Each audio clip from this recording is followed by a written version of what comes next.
Quisiera que en esta mañana consideráramos, a la luz de lo que la palabra de Dios nos enseña, un hecho que es de muchísima importancia y es el que tiene que ver con que nuestras decisiones son escalones en el propósito de Dios para cada uno. Sus decisiones, las que sea que tomen, son escalones. Podrían ser que sean escalones ascendentes, podrían ser que se traten de escalones descendentes. La clave del asunto está en considerar la voluntad del Señor, tomando en cuenta que la disposición principal para la elección del rumbo que serán o que tendrán nuestros escalones está relacionada íntimamente con la negación de nosotros mismos. Hermanos, si solo consideráramos que todo lo que nos atrae en la tierra, todo lo que nos produce sufrimiento en la tierra, todo lo que estamos dispuestos a hacer para que los dolores, sufrimientos, aflicciones de este mundo, de esta tierra, puedan atenuarse. Si pudiéramos saber, por un instante ver, del otro lado del muro, del otro lado de esta vida terrenal, comprobaríamos que nada tiene la más mínima importancia. Nada, absolutamente. No sé el número, pero sí creo que son millones y millones de personas que ya dejaron este mundo y están conscientes de dos cosas al menos centrales. Que todo a lo que dedicaron su vida no fue útil, me refiero a las que están condenadas, y que darían, si pudieran regresar, todo para poder tomar un rumbo diferente. En la iglesia nos va a pasar. ¿Somos salvos? Sí, gracias al Señor somos salvos. Los que tienen a Cristo en su corazón, claro. Pero en esto de hacer la escalinata ascendente, y esa escalinata está relacionada con la voluntad del Señor, tendríamos que mirar, tendríamos que revisar. Quisiera pedirle que me acompañe a leer el capítulo 22 del libro de Génesis. Es un episodio en la vida de Abraham. Un episodio que tendría, que sería el comienzo de uno de los distintos propósitos, pero a la manera de un cable formado por muchísimos hilos, por muchísimos filamentos. Y este del que vamos a leer es uno de esos filamentos, que se extiende, ese filamento, hasta el milenio. Entonces, aquí radica la importancia de las decisiones que tomamos. Por causa de esto es que digo que cuando crucemos hacia el otro lado, a la eternidad, nos daremos cuenta que una gran cantidad de cosas a las que le dimos gran importancia aquí, en verdad no la tenían. Eran de la más baja calidad. Eran madera, eran pasto, eran hojarasca. Que a eso es a lo que se refiere el apóstol Pablo. Leemos Génesis capítulo 22. Aconteció después de estas cosas que probó Dios a Abraham y le dijo a Abraham, y él respondió, heme aquí. Y dijo, toma ahora tu hijo, tu único, Isaac, a quien amas, y vete a tierra de Moria y ofrécelo allí en holocausto sobre uno de los montes que yo te diré.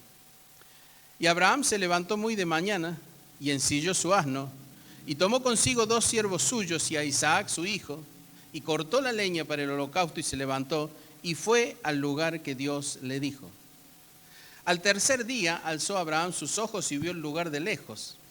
Entonces dijo Abraham a sus siervos: esperad aquí con el asno, y yo y el muchacho iremos hasta allí y adoraremos y volveremos a vosotros.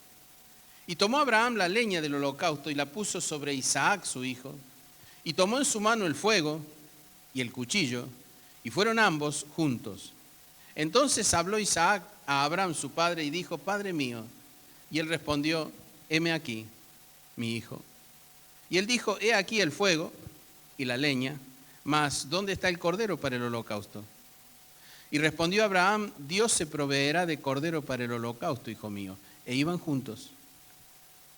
Y cuando llegaron al lugar que Dios le había dicho, edificó allí Abraham un altar y compuso la leña y ató a Isaac su hijo y lo puso en el altar sobre la leña. Y extendió Abraham su mano y tomó el cuchillo para degollar a su hijo. Entonces el ángel de Jehová le dio voces desde el cielo y dijo: Abraham, Abraham. Y él respondió: heme aquí. Y dijo: no extiendas tu mano sobre el muchacho ni le hagas nada, porque ya conozco que temes a Dios, por cuanto no me rehusaste tu hijo, tu único. Entonces alzó Abraham sus ojos y miró, y he aquí que a sus espaldas un carnero trabado en un zarzal por sus cuernos. Y fue Abraham y tomó el carnero y lo ofreció en holocausto en lugar de su hijo. Y llamó a Abraham el nombre de aquel lugar: Jehová proveerá. Por tanto se dice hoy: en el monte de Jehová será provisto. Y llamó el ángel de Jehová a Abraham por segunda vez desde el cielo y dijo: por mí mismo he jurado, dice Jehová, que por cuanto has hecho esto y no me has rehusado tu hijo, tu único hijo, de cierto te bendeciré y multiplicaré tu descendencia como las estrellas del cielo y como la arena que está en la orilla del mar, y tu descendencia poseerá las puertas de sus enemigos. En tu simiente serán benditas todas las naciones de la tierra, por cuanto obedeciste mi voz. Piensa en términos de que nuestras decisiones sostienen los peldaños, no solo de nuestro caminar, sino del quehacer de Dios, de muchas cosas que Dios ha planeado y de las que por supuesto no tenemos noción siquiera, no tenemos conocimiento siquiera. El texto comienza diciendo: aconteció después de estas cosas que probó Dios a Abraham. ¿De qué cosas hablamos? ¿De qué cosas habla la Escritura? Habla de dos, esencialmente. De la decisión de despedir a Agar y a Ismael, su hijo. Y la segunda, de la relación de Abraham con la gente del lugar. El rey Abimelech, Ficol, el jefe de su ejército. Y en las dos cosas Abraham obra como Dios le había indicado que lo hiciera. En cuanto a Agar, la sierva egipcia, la que la familia obtiene porque se la habían asignado a Sara, cuando en el capítulo 12 Abraham descendió a Egipto. Cuando regresa de Egipto, se trae a Agar. Cuidado que muchas veces la caída, el descenso a Egipto, hace que regresemos con Agares.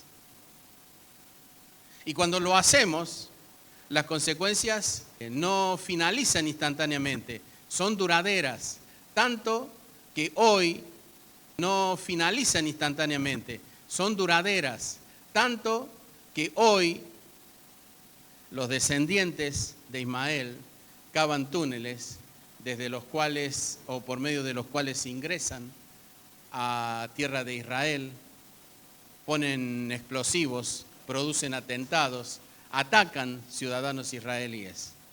Las consecuencias de lo que hagamos, no tenemos idea hasta dónde pueden alcanzar ni el grado de perjuicio que pueden tener si desobedecemos y el grado de bendición que pueden ser si obedecemos.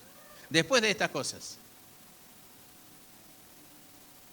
de despedir a Agar y a su hijo Ismael, para entonces Ismael tenía 17 años, ya era para la época un hombre forjado, adulto.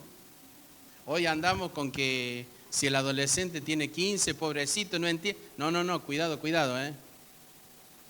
No sé bien de qué hablamos cuando decimos eso, pero el hecho es que Ismael tenía 17 años y ya era un hombre que cazaba en el monte con arco y flecha y se mantenía de esa manera. Lo otro tiene que ver con el trato con el mundo. Abraham vivía en la tierra que todavía no le pertenecía, salvo por promesa. Y bueno, había una tiranteza allí con la gente de ese territorio. Entonces se reúne con Abimelech y mire cómo lo resuelven. Lo resuelven haciendo un compromiso de no agresión. El trato con el mundo era un compromiso de no agresión. El trato con el mundo de Abraham era una determinación común, basada en un juramento de no agredirse, es decir, convivir en la misma zona, en el mismo territorio, no encima uno de otros, pero en el mismo territorio, sin agresiones. Teniendo esto en cuenta, la base, entonces se entiende lo que sigue.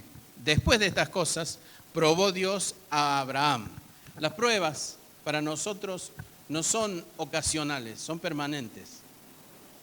Podemos pasar la prueba con un 4, con un 9 o con un 1. Pero según como sea que pasemos la prueba, primeramente habrá consecuencias materiales, terrenales. Segundo, habrá pruebas en dirección a ese futuro que no vemos, pero que Dios planificó y en el cual cada uno de nosotros tiene una parte. Esto está relacionado con los dones y talentos que nos proveyó. ¿Para qué cree que nos lo dio? ¿Para que nos luzcamos? No. ¿Para que los pongamos a dormir arriba del ropero? Tampoco. ¿Para qué nos lo dio? Para que los utilicemos. Es muy fácil. Ahora, la decisión depende de nosotros, claro, y las consecuencias serán nuestras también. Después de estas cosas probó Dios a Abraham y le dijo, toma ahora tu hijo, escuche, tu único, Isaac, a quien amas, vete a tierra de Moria y ofrécelo allí en holocausto sobre uno de los montes que yo te diré. Un pedido que consta de 4 pasos. Si no cumplía los 4 pasos, no iba a cumplir nada. Esto significa que si estamos presentes, pero nuestro corazón no estamos. No se cumplen los 4 pasos. Si estamos ausentes, pero decimos en espíritu estoy allá, no estamos cumpliendo, también es falso. Si tenemos condiciones, talentos que no son propios porque no los adquirimos, son provistos por Dios, pero no los utilizamos, tampoco cumplimos los 4 pasos. Así que no se cumple nada. Por lo tanto, Dios le dice a Abraham, no hay ninguna cosa, ningún subterfugio, no hay nada. Claro, abierto. Toma ahora. Uno de los nietos nuestros, hace un tiempo, algunos años, no sé qué cosa le dije que hiciera. Así. No puedo, abuelo, estoy ocupado. Dios utiliza la palabra ahora. El después que utilizamos habitualmente, ya voy a hacerlo, dame un ratito, espérame un poco. El después es nunca. Así que toma a tu hijo ahora.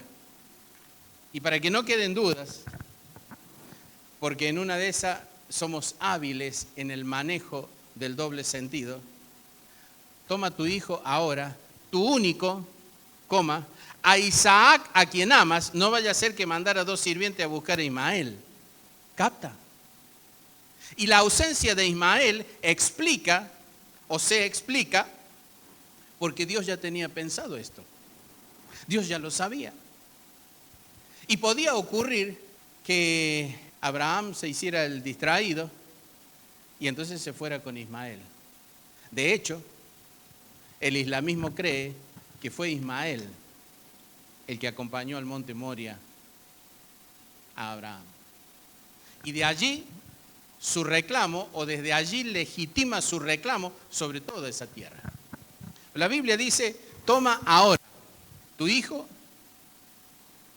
segundo tu único, Isaac, a quien amas, vete a tierra de Moria y ofrécelo allí en holocausto sobre uno de los montes que yo te diré. Hermanos, la respuesta a medias no es casi sí, es no. No es casi sí. La respuesta, te doy casi todo, Señor, es no te doy nada, Señor. Y esto se lee con claridad en este texto, solo hay que mirarlo con atención. No le está pidiendo algo fácil, le está pidiendo lo más difícil.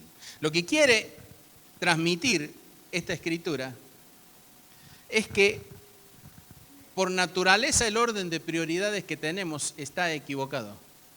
Y a veces tratamos de trenzarlo con la obra del Señor,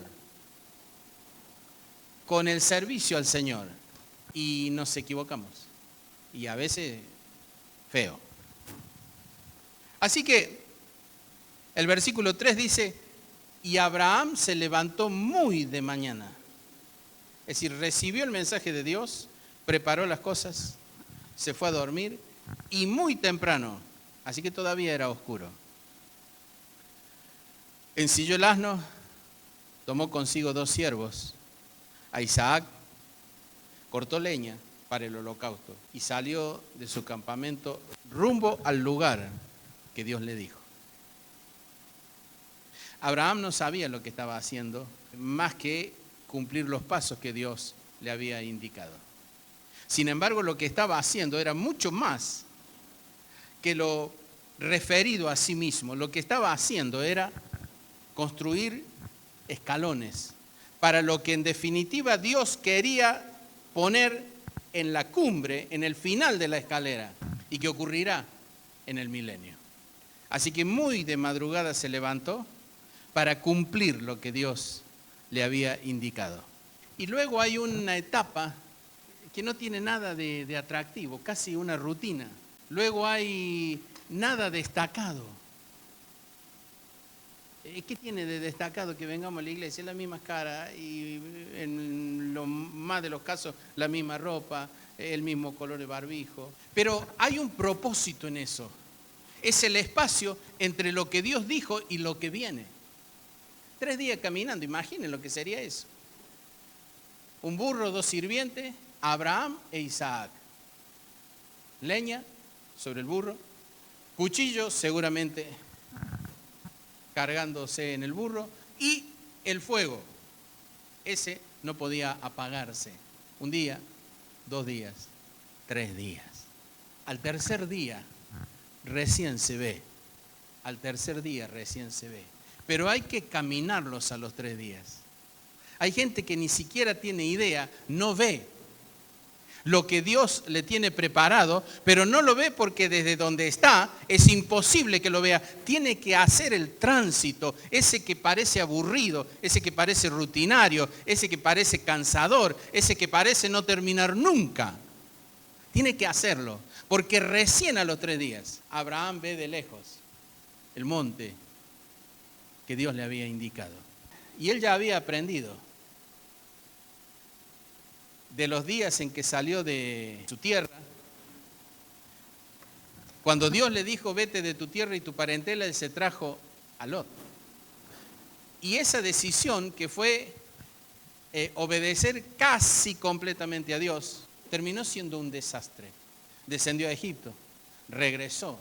Los trabajadores de Lot y los suyos peleaban. La cosa se podía transformar en algo grave, hasta que deciden lo que Dios había decidido o indicado que ocurriera antes de salir. Sobrino, hasta luego. Y el sobrino muestra todo lo que tiene, porque va acercando sus carpas hasta entrar a Sodoma, hacerse un habitante de Sodoma, formar parte del grupo de consejeros que se reunían a la puerta de Sodoma para pensar qué soluciones darle a los problemas que la ciudad de Sodoma tenía. Pero era de la familia de Abraham, sí.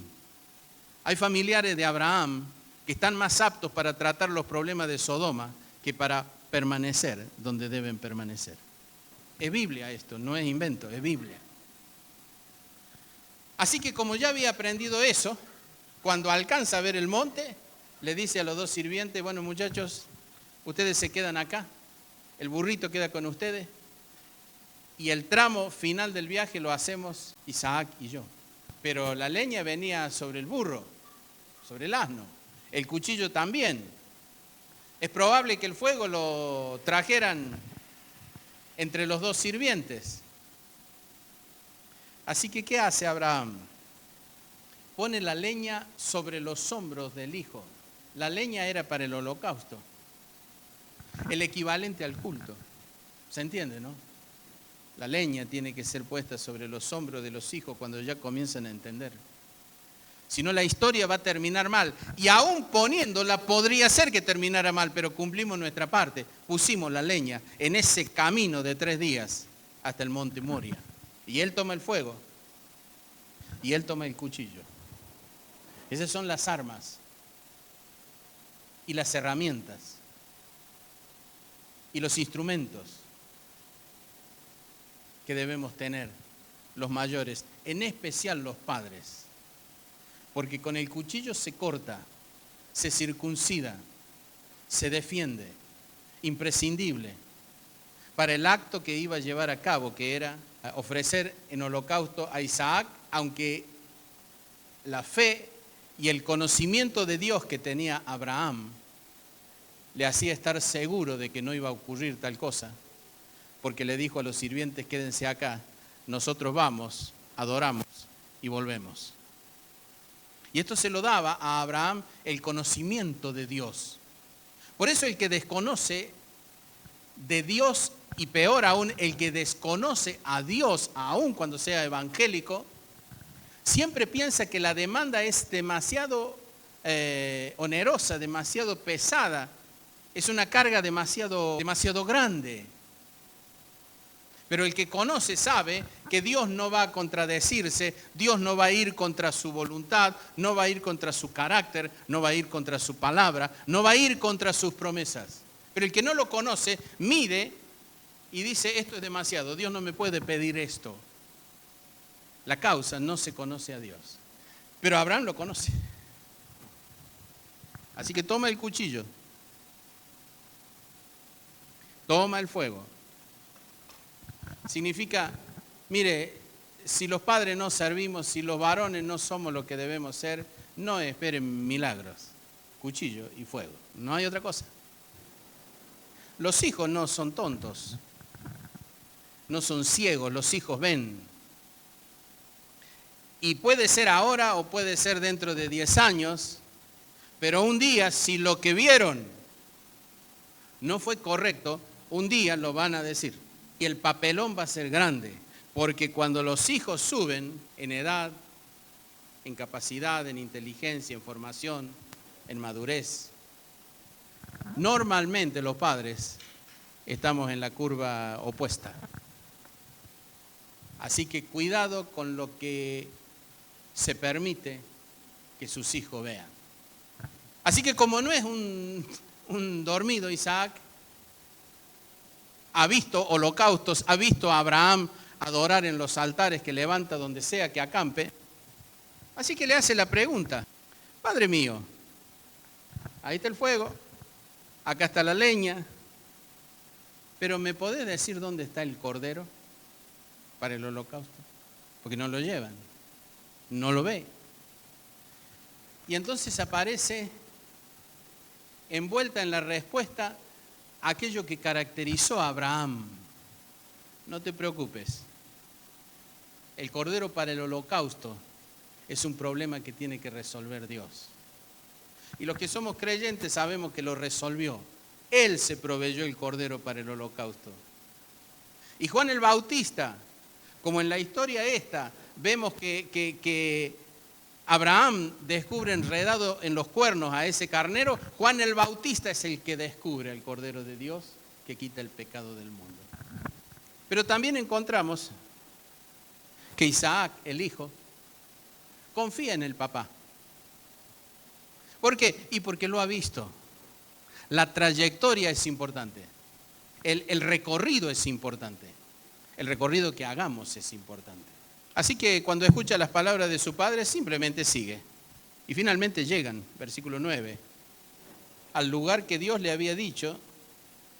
Y allí Abraham edificó un altar, compuso la leña, llamó al hijo, ató sus manos y ató sus pies. Seguramente con mucho cuidado lo depositó sobre la leña. Lo que estaba haciendo Abraham era indicar con actos lo que con palabras enseñaría, y con actos también, pero con palabras, con toda claridad enseñaría el Señor Jesucristo, el que ama padre, madre, esposa, esposo, hijo, hija, más que a mí no es digno de mí. Y podríamos agregar, el que ama la cama cuando es invierno, el aire acondicionado cuando es verano, el descanso cuando es hora de adorar en comunión y en congregacionalmente. El que ama otra cosa más que a mí no es digno de mí. ¿Está diciendo que se pierde? No, está diciendo no es digno. Y la dignidad es un hecho importantísimo, muy, muy importante. La dignidad es la que indica la cantidad de manchas o la ausencia de manchas que tenemos en nuestra vestimenta espiritual. No importa que aparentemos. La dignidad real es un hecho invisible muchísimas veces y durante muchísimo tiempo hasta que inevitablemente salta a la luz los actos indignos. Cuando esto ocurre, entonces se ve la verdadera significación, el verdadero estado de la vestimenta espiritual. Y extendió Abraham su mano y tomó el cuchillo para degollar a su hijo. La confianza en Dios le lleva a tener la decisión de avanzar hasta el final, porque él sabe que Dios le prometió cosas y que esas cosas que le prometió tienen que ver con ese muchacho que está en el altar. Y como las cosas que le prometió tienen que ver con él, él sabe que de alguna forma Dios se las va a arreglar para cumplirlas. Y entonces aparece la voz, el ángel de Jehová. Este ángel de Jehová no es otra cosa que Cristo preencarnado. Le llamó con una voz muy fuerte desde el cielo, Abraham, Abraham. Y él respondió, heme aquí.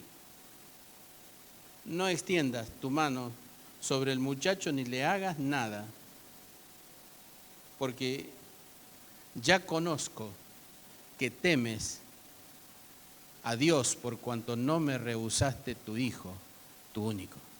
La palabra Moria, y estoy hablando del monte, significa Jehová ve. Podríamos en un sentido decir que todos caminamos por un territorio que se llama Moriah. Jehová ve. Pero no ve lo que hago, ve lo que hay en mi corazón para hacer. Ve lo que hay escondido, guardado profundamente. Por eso es que dice el Señor, donde esté tu tesoro estará tu corazón. ¿Dónde está nuestro tesoro? ¿En la pintita? ¿En la pilchita nueva? Quiere decir ropa para los jóvenes, pilcha. En el autito brillante, ilustrado, llanta reluciente, ahí está puesto nuestro tesoro.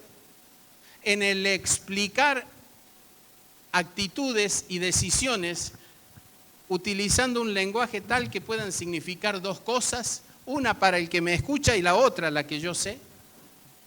Pero el que mira los corazones, el que lee, donde nadie puede entrar, ni mirar, ni leer, detiene a Abraham diciéndole, ya conozco que temes a Dios, por cuanto no me rehusaste lo que más quería. ¿Qué es lo que más quiere? ¿Qué es lo que más quiere? ¿Sus hijos? Por cuanto no me rehusaste lo que más quiere, compruebo que temes a Dios. ¿Qué es lo que más quiere? su forma de vida, digamos, relativamente holgada, tranquila, si le rehúsa su vida al Señor, lo que él leerá será que no teme a Dios, no hay temor de Dios, porque en lugar de entregarle, le rehúsa. Y esto es Biblia elemental. Esto no es un gran descubrimiento, es Biblia elemental. Ya conozco que temes a Dios por cuanto no me rehusaste tu Hijo, tu único. Y entonces se renuevan las promesas. ¿Qué ha hecho con esto Abraham? Que no lo sabe y no lo supo hasta que murió. Lo que ha hecho es poner los cimientos del templo de Jerusalén.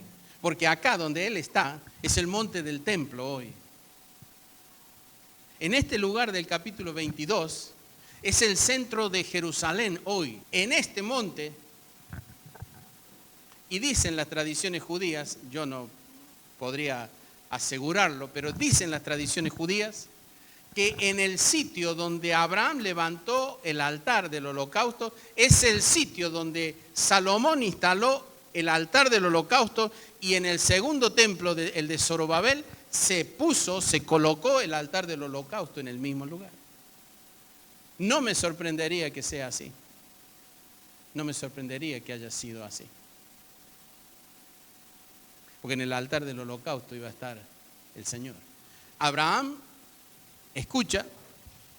Abraham, tras reconocer la voz de Dios, le da un lugar a ese monte, a ese sitio donde levantó el altar. El nombre es Jehová Jireh, Dios proveerá, el Dios de la provisión. ¿Por qué? Porque Él proveyó el sustituto para Isaac. ¿Le suena como doctrina cristiana esto? Él proveyó el sustituto. ¿Para qué? Para que Isaac viva. Pero antes lo probó. Antes lo probó.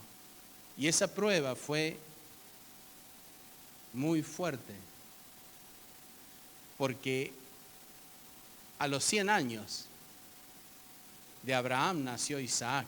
Alrededor de los 3 años fue destetado. Ismael había nacido a los 86 de Abraham. Así que cuando Isaac fue destetado tenía 17 años y se burla del nene. Y ahí termina la historia. Dentro del campamento de Abraham. Pero ya era depositario de las promesas. Abraham.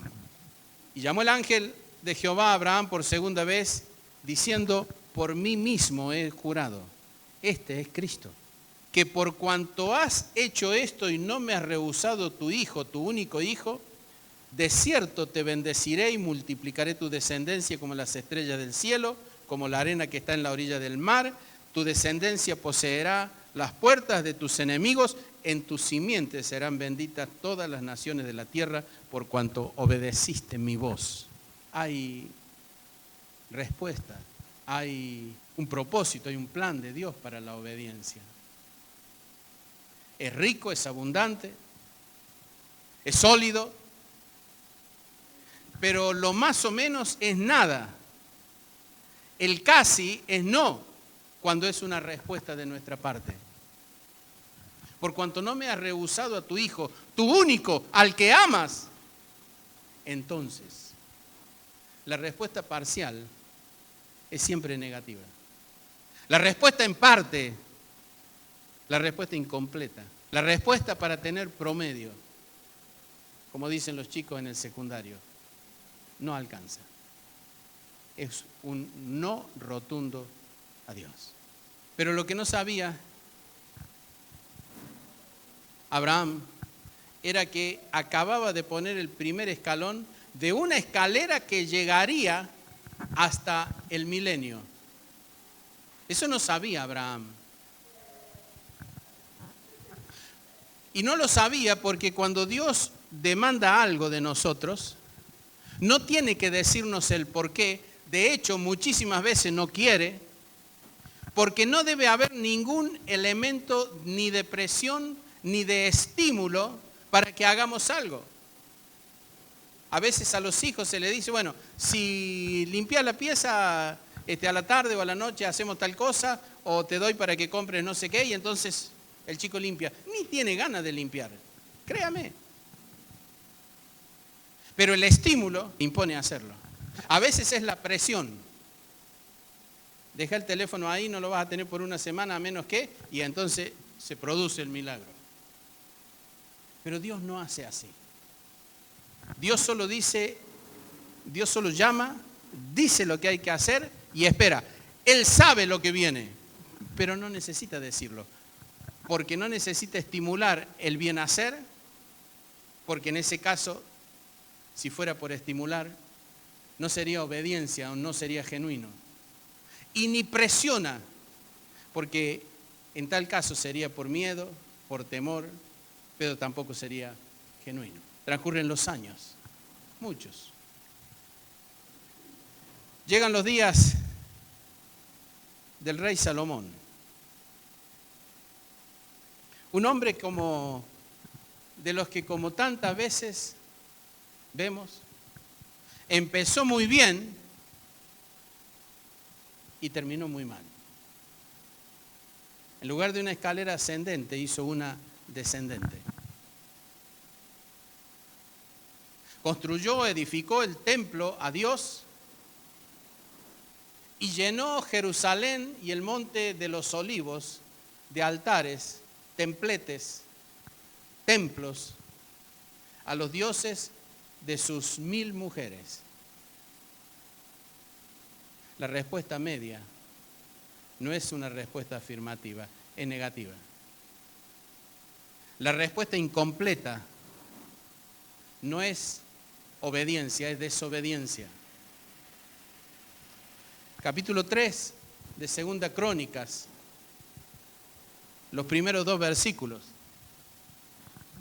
muestran cómo lo hecho por Abraham fue un escalón en un proyecto de Dios, en un propósito de Dios.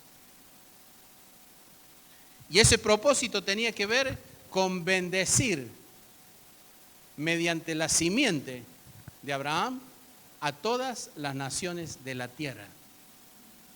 Aun cuando a través de él iba a fundar una nación tan enorme que no se podría medir como tampoco se puede medir la arena del mar. Dice el versículo 1 de este capítulo 3 de Segunda Crónicas: comenzó Salomón a edificar la casa de Jehová en Jerusalén, en el monte Moria, que había sido mostrado a David su padre en el lugar que David había preparado en la era de Ornán Jebuseo. Allí donde sobre el altar y la leña Abraham ató a Isaac para cumplir lo que Dios le había dicho, hasta que Dios le dijo lo contrario. En ese lugar edificó Salomón el templo. Hoy se llama el monte del templo. Dicen los judíos que donde ocurrió esto ha sido edificada esa mezquita que generalmente vemos en las fotografías, que es una cúpula, la cúpula de la roca, una cúpula dorada, una mezquita, en el mismo lugar, dicen. Sea como sea, Salomón edificó allí. La obediencia de Abraham en términos humanos, la había determinado. En los días de David se le ocurre hacer un censo. Quiero ver cuántos son mis súbditos. Quiero ver qué dimensiones, qué cantidad de miembros tiene la iglesia. Los números. ¿Cuántos locos andan por allí con este concepto? Tras el censo de David viene el juicio. Y el juicio es severo. Todos los juicios de Dios lo son. Y le da 3 alternativas. David elige una. Prefiero caer en las manos de Dios, que tiene misericordia, y no en las manos de los hombres. Ni perseguido por ejércitos enemigos, ni 3 años de hambre. Y tras su elección, que no es: si me haces una promesa de portarte bien en adelante, entonces no te hago nada. No. inevitablemente vas a tenerla. Las consecuencias de tu vida van a caerte encima. Pero podés dejar de sumar cosas que caigan encima. Se puede. Así que comienza una peste. En Argentina han muerto 117.000 personas con el COVID en 2 años. En 3 días en Israel mueren 70.000 personas por causa de la peste. Hasta que David entiende que su decisión produjo todo eso. Y cuando lo entiende, él está en el monte, o mirando el monte que Abraham vio y en el que levantó el altar, puso la leña, su hijo, y estuvo a punto de ofrecerlo en sacrificio. Y cuando mira, resulta que el ángel del Señor está sobre el monte y confiesa y se arrepiente y asume la responsabilidad tan públicamente que hoy la leemos, si quisiéramos. Primera Crónicas, capítulo 21. Y entonces Dios, por misericordia, detiene al ángel. La espada está desenvainada aún, está en su mano. Y allí estaba trabajando un antiguo rey, Jebuseo, arando la tierra, sembrando. Y David le compra esa era a Ornán y la dispone para que en ese lugar se construya el templo que luego Salomón construiría. ¿Por qué? Porque un hombre, muchos siglos antes, sin conocer para qué, sino solo conociendo qué era lo que tenía que hacer, lo hizo. Y frente a ese mismo lugar, un hombre cuyo corazón se había envanecido y necesitaba engordar esa vanidad sabiendo cuántos eran sus súbditos, miró, se arrepintió, confesó y aceptó su culpa. Construido el templo, transcurren años y aparece un muchacho joven. Se llama Isaías. Acaban de experimentar una tragedia porque en ese año ha muerto el rey Usías, un rey que se rebeló contra Dios, que quiso usurpar la función de sacerdote, entró al templo, quiso usar un incensario y de inmediato el juicio de Dios cayó sobre él, se llenó de lepra de la cabeza hasta los pies, tuvo que ser aislado aun cuando estaba con vida. Su hijo asumió como regente y él murió leproso, aislado. En ese año en que muere el rey Usías, Isaías va al templo y de pronto ve que abrazando el templo hay un trono y sentado en el trono está Dios. El templo es visible, es material, pero por encima del templo hay un trono invisible que por la voluntad de Dios se lo dejan ver porque corre el cortinado que separa. Y entonces ve un trono alto y sublime. Sus faldas llenaban el templo, dice, capítulo 6. Una de las palabras describe la relación entre ese templo en el que está, material, y ese trono invisible, pero que Dios le permite ver. El trono tiene engarzado el templo. El templo no está suelto. Sobre él, de manera invisible, está el trono de Dios. ¿Cómo comenzó esto? Con un hombre que obedeció, que estuvo dispuesto a entregar lo que más quería. ¿Qué es lo que más quiere? Porque eso es lo que le va a pedir el Señor. Y si no se lo entrega ahora, cuando cruce el umbral que separa la vida de la muerte, se va a dar cuenta del otro lado que eso que tanto anheló no sirve para nada. no alcanza para nada, no tiene la más mínima importancia. Es madera, pasto seco y hojas secas. ¿Qué es lo que más quiere en esta vida? A lo que está brindándole la mayor cantidad de tiempo y de pensamiento. Bueno, perdóneme lo que voy a decir. No sirve para nada eso. No sirve para nada. No espere darse cuenta cuando haya cruzado el límite de la muerte. Dese cuenta hoy, porque la palabra de Dios lo dice. Dese cuenta a tiempo. Lo que usted quiere no sirve. Lo que yo quiero no sirve. Las aspiraciones, hobbies, gustos, anhelos, deseos, sueños, como dicen ahora, no sirven porque del otro lado no tienen ningún valor. Ni siquiera los vamos a apetecer. ¿Cuánta gente en los últimos años ha perdido familia, esposa, hijos por el adulterio? ¿Cuántos jóvenes por la fornicación? ¿Sabe lo que significa eso del otro lado de la vida terrenal? Nada, no tiene ningún valor. Ninguno. Ni siquiera atractivo va a tener. Se están perdiendo vidas por nada. Por lo que no tiene ningún valor se están perdiendo vidas. En los últimos años he tratado estos temas, no sé en cuánta cantidad de veces. Hombres que servían al Señor, 8, 10, no sé cuántos. Vidas paralelas por años. Y después que crucen el umbral, se van a dar cuenta que no sirvió para nada, que no existía, porque no va a haber ninguna razón de ser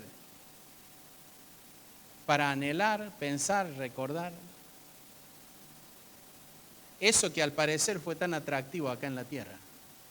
Hoy somos el templo de Dios y el trono de Dios, como en el templo de los días de Isaías, que era el primer templo, el templo que construyó Salomón. Como el templo en los días de Isaías, el trono de Dios está ahí arriba nuestro. Por eso a veces hemos dicho, ¿sabe lo que me significa presencia o ausencia? Y poco me significa. Y sí, me gusta verlos. Pero el asunto es que no es conmigo el tema, es con el Señor. ¿Somos el templo? ¿Somos un templo? Sí. 1 Corintios capítulo 3. Sí. Somos templo de Dios. A donde vamos, llevamos el trono. Nos tienen engarzados. Pregunta. ¿Qué hace? ¿Cómo vive? ¿A dónde va? ¿Qué piensa? ¿Qué tiene en su corazón? Porque allí está trasladando el trono de Dios y no va a salir gratis si la cosa anda mal. No va a salir gratis. Allí donde está en el templo, después de tener semejante visión, escucha una voz, la misma que escuchó Abraham, la misma que escuchó Salomón. ¿A quién enviaré y quién irá por nosotros? Entonces dije yo, heme aquí, envíame a mí. Y se coloca otro escalón en esa escalera. Después vienen muchas cosas. Nabucodonosor y la destrucción del templo. Sí. 70 años después, la reconstrucción. Alrededor del 587, ese templo en el cual tuvo esa visión Isaías lo dejan hecho una montaña de escombros junto con la ciudad de Jerusalén. 70 años después comienza la reconstrucción del templo. Es el templo segundo, es el templo que llaman de Zorobabel. Es mucho menos lujoso, es mucho menos atractivo, es mucho menos rico ornamentalmente. Es el templo que renovado por Herodes iba a ver el Señor Jesucristo en sus días. El templo en el que iba a agarrar el látigo e iba a sacar a los mercaderes. En el mismo monte Moria, hasta que en el año 70, ya sabe, el general Tito destruye por segunda vez el templo. Y solo queda una pared que se llama Muro de los Lamentos. Del templo solo queda el muro de los lamentos, porque hicieron las cosas indebidamente. En estos años que ando por distintos lugares, veo muchos templos de los que solo queda el muro de los lamentos. Muchos. Solo queda el muro de los lamentos. Es el monte. Encima está el trono de Dios, pero donde deberían haber estado las instalaciones de un templo espiritual, solo hay un muro de lamentos. Y yo no quisiera que a usted le ocurra, pero si le ocurre, sepa que hubo una advertencia antes. Hubo una advertencia. El segundo templo termina dejando para la posteridad el muro de los lamentos. La cúpula de la roca, una mezquita islámica a pocos metros. Y la esperanza del tercer templo, Ezequiel capítulo 40 al capítulo 48 creo. Ese nuevo templo, ese tercer templo. Ese último templo del cual no podría haber tenido ni sospecha Abraham. Aparte de las características, las dimensiones, dice que de debajo de él nacen aguas vivas, aguas de vida. Esas aguas corren hacia el mar Mediterráneo y van a dar vida a esas aguas. Y esas aguas corren hacia el mar muerto y van a darle vida al mar muerto. Ese templo no está todavía. Y no está porque aún no ha llegado el tiempo. Pero cuando sin querer Abraham comenzó a construir el primer escalón relativo a lo que sería este templo, que habrá en el milenio y en el cual reinará, se sentará en el trono el Señor Jesucristo. Cuando él puso ese primer escalón y ni sabía de esto, entonces lo que hizo fue, por su fe, dejar establecido el recorrido, la dirección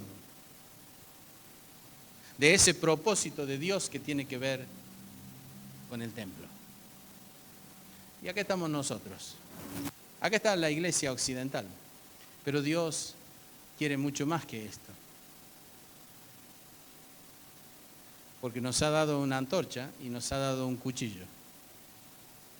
Quiere mucho más que esto.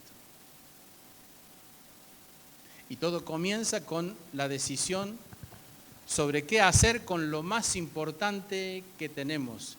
Qué hacer con aquellos sueños que decimos ser lo más importante de nuestra vida. Pero permítame que reitere. Tenga la certeza que el instante después de la muerte reconocerá, y todos reconoceremos, que esos anhelos y deseos ya no sirven para nada, no eran importantes y mucho menos útiles.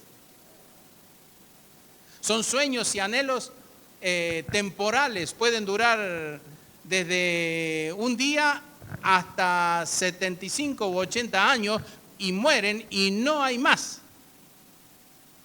Cuando mucho le podrá dar su nombre a una calle, a un espacio público o una plaza, donde perros irán a hacer sus necesidades y personas irán a caminar pisoteando. Bueno, no es muy atractivo para un final, ¿no? Que una calle tenga nuestro nombre. Pero si hacemos lo que Abraham hizo, entonces, sí habrá dejado tierra y parentela, sí habrá ido a una tierra desconocida y peligrosa, sí habrá padecido calores muy difíciles, pero estaba en el camino correcto. Las alegrías y penurias para Abraham terminaron en el momento mismo de su muerte. Lo comprueba el rico de la historia del rico y Lázaro. Cuando mira a Lázaro en el seno de Abraham y lo llama a gritos y le dice: ayúdame, aunque sea mojá tu dedo en agua y toca mis labios. No se puede. No se puede. El rico estaba comprobando que todo lo que tuvo del otro lado no vale, no sirve, no interesa. Y Lázaro estaba viendo y comprobando que todo el sufrimiento de acá, al no haberle hecho mermar en su fidelidad al Señor, ahora lo tenía en el seno de Abraham siendo consolado. No hipotequemos nuestro futuro. No corramos riesgos innecesarios. Escuchemos la voz del Señor. Detengámonos. Detengámonos. Y tomemos el rumbo que el Señor quiere que tomemos. Le invito a que se ponga de pie un momentito y quiero pedirle que piense en esto. Esto no es un chiste, esto no son cuentitos ni historias para divertir gente, no me gusta divertir gente. No nací para eso. Esto es serio. Es prioritario. Prioritario para su vida, para su futuro, para nuestra vida y nuestro futuro. Prioritario. En este instante hay miles de personas pasando a la eternidad y comprobando que lo que acabo de decir es una realidad. Y es una realidad terrible. Es una realidad dolorosa, pero es una realidad justa. Y nosotros tenemos la oportunidad de hacer que no nos duela, no nos aflija, no nos haga arrepentirnos de las decisiones horribles que tomamos durante nuestra vida terrenal, nuestras decisiones inmorales, mentirosas. Oremos al Señor y piense que usted no es el resultado de una casualidad ni un accidente. Usted es una persona creada a la imagen y semejanza de Dios, a la que Dios le está demandando razón de lo que puso en usted. Bendito Dios y Padre, en el nombre de Jesús, queremos rogarte, Señor, que mires, hable al corazón de cada uno, que nos ayudes a poder entender que es una decisión acertada de una decisión de tristes consecuencias. En esta hora, Señor,